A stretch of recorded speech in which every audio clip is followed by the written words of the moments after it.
Welcome, ladies and gents. So I'm watching this Amber Heard trial play out right now, and we're now into the realms of he said, she said.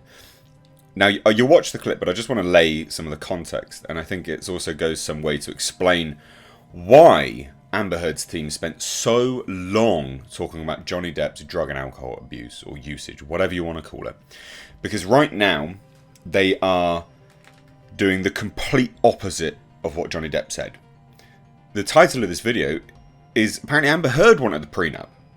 Amber Heard wanted the prenup, despite wanting, how much money was it?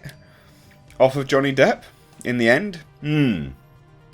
And, you know, getting payments for, what was it, the 3 penthouses she wanted in the demand letter?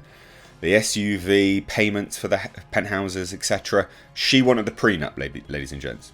So what they've tried to do here is, during the entire testimony or testimonials from the plaintiff, Johnny Depp's team, they've been painting Johnny Depp out to be so high out of his mind that anything he is saying should be discounted because he doesn't know what he's talking about.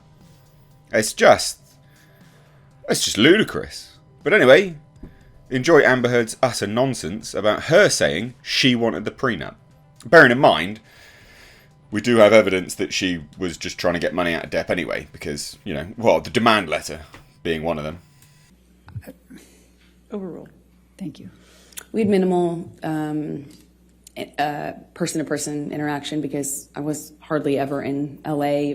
If I was there for a few days at a time. And Johnny and I kind of lived in this insular bubble anyway when we were together. But we would send emails, texts, and a lot of voice memos, voice notes. And, you know, if I found that if I said, Kate, you know, you left the car running with your doors open and your kids in the car on the street, you need to move hearsay. She's not testifying. She's testifying about context. Sustain the objection. Next question. All right. I'm going to ask you to take a look at Defendant's Exhibit 209.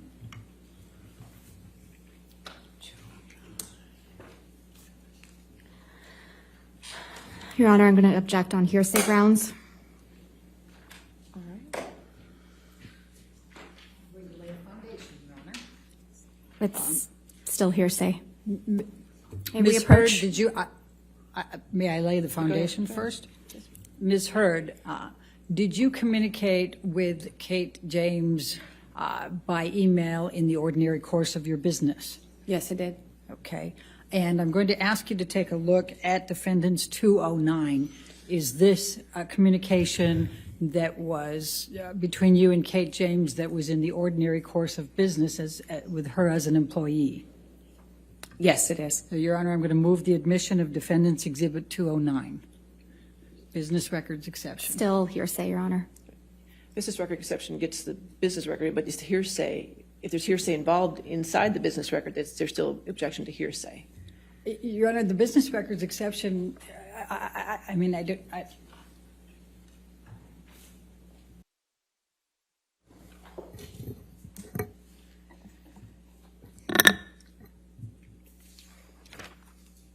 what, if any, communications did you have with Kate James about your issues with Mr. Depp?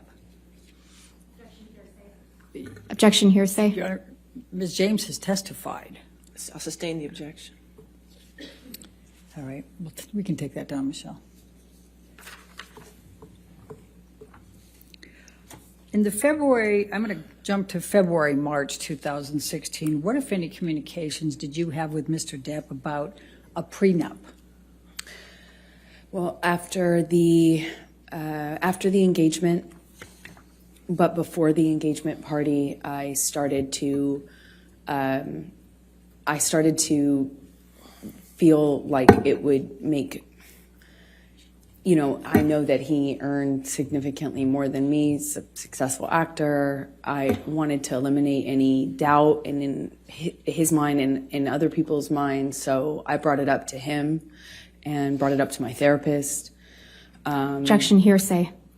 She's just saying that she brought it up to her therapist. She's not saying what she said. But please focus on Mr. Depp, okay? Of course. Johnny said he would tear it up. He said, if you ever brought one up to me, or if I ever saw one, got my hands on it, I'd tear it up. Only way out of this is death. Only way out of this is death. And I thought it would, like, I didn't care either way, but I did feel that it would eliminate suspicion or doubt, and it would make things easier. And I told him over and over again, you know, are you sure? Are you sure? Maybe we should do this. And one time he said to me, he's like, kid, are you already thinking of how you're getting out of this? Are you already planning to get out of this, kid? You already planning on leaving? It was around the same time as the moving in together conversation. He accused me of having 1 foot out. And they kind of were happening around the same time. You know, I still had my apartment and we're engaged now. He was asking me to redecorate Sweetser, his main house, and kind of move into the ECB building downtown where my best friend was living at this time. While the decorations and the remodeling had been done on Sweetser. And so these conversations were kind of happening about how to build our future together and how we were going to move forward together. And I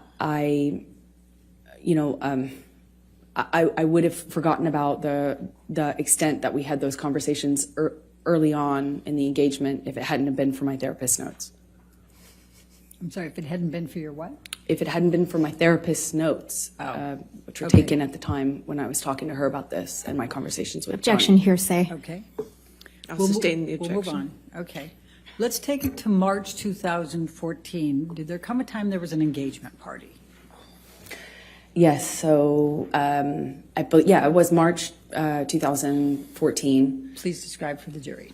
We had an engagement party, and we decided that when we did get married, we'd have a small wedding, you know, something intimate. But, our lives were kind of big. His life was extremely big. And we needed to incorporate, we wanted to have a bigger engagement party than a wedding, you know, and kind of get our guests in, our family, our friends, and have a big event of it, as opposed to making the wedding something that was big. And, so we kind of put it on the engagement party and had a bunch of people, a lot of friends, business acquaintances, a lot of family. I had all of my family friends and my childhood friends come out for it. And I even invited my therapist. It was, a big event. Okay. And describe what took place at the engagement party. We walk in together and we took some pictures and said a few hellos, and then Johnny disappeared upstairs in, I guess it's like a coat room or something. It was in a big abandoned building that was rented out for events. And he had disappeared upstairs almost the entire party, I would say. It was kind of came down at the end when we were leaving, and came down once because he was at the time sharing drugs with my dad. Objection. Speculation. Lack of foundation. How do you know that he was sharing drugs with your dad? I was there. I watched it. Please continue.